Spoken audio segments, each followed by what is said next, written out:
sunshine coming for the first part of the day, more likely in the east. Gradually that cloud will thicken from the west and eventually outbreaks of rain pushing in, originally or first of all into the Isle of Man, pushing into the coastline and eventually pushing across all parts by late afternoon, early evening. Despite that, highs of 18, 19, still good for the time of year. The winds will freshen though as the day progresses. We're expecting a further front to push in from the northwest on Wednesday. It will bring some colder air into the first part of Thursday, again such fast as possible, but we're looking for that wet and windy story by the end of the week. See you later.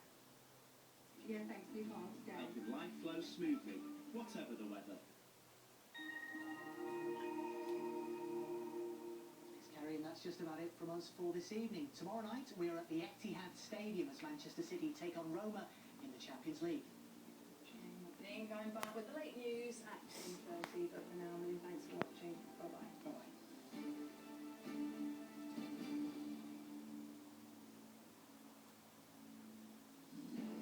Osborne's Gamble vote Tory for a welfare freeze. £25 billion more in cuts are needed, he says, half from the benefits budget.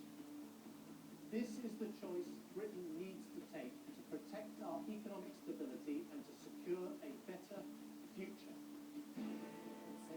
Tensions in Hong Kong, the pro-democracy demonstration swells with China's watchful eyes. From Iraq, why even a Second World War cannon is playing its part in the fight against IS. And remembering Anne Maguire, a great teacher, stabbed to death in her own classroom. We're here today to say we miss you.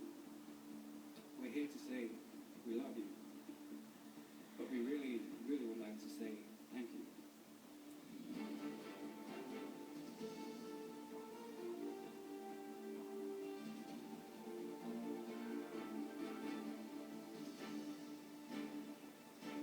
This is ITV News at 6:30 with Alistair Stewart and Mary Nightingale. Good evening. Pre-election we may be, but the Chancellor opted for takeaway rather than giveaway today. Benefit freeze and cuts across government.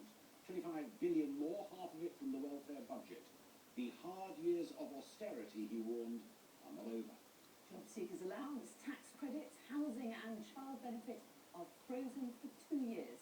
10 million households would lose an average of £320 a year. When the Conservative conference in Birmingham, our political editor Tom Bradley reports on Osborne's Gamble.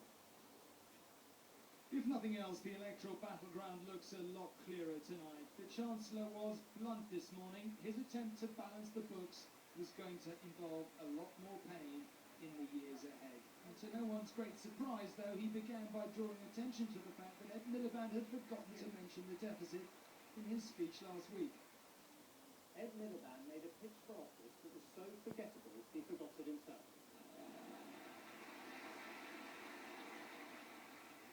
But I have to tell you, in all seriousness, that forgetting to talk about the deficit is not just some hapless mistake of an accident-prone politician. It is completely and totally a disqualification for the high office he seeks. He went on to make a bold attempt to claim the NHS as an issue for the Tories, not Labour. Let's be clear. You cannot have a properly funded National Health Service unless you have a properly run economy.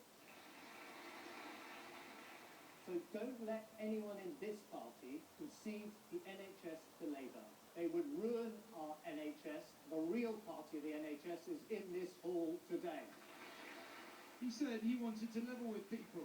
He was determined to reduce the deficit, and that would involve a lot more pain. Here are the facts. The latest Treasury estimate is that to eliminate the deficit requires a further £25 billion of permanent public expenditure savings or new taxes. And I tell you in all candour that the option of taxing your way out of the deficit no longer exists if it ever did. So there you have it, more cuts. Today, the first of what will presumably be a raft of measures.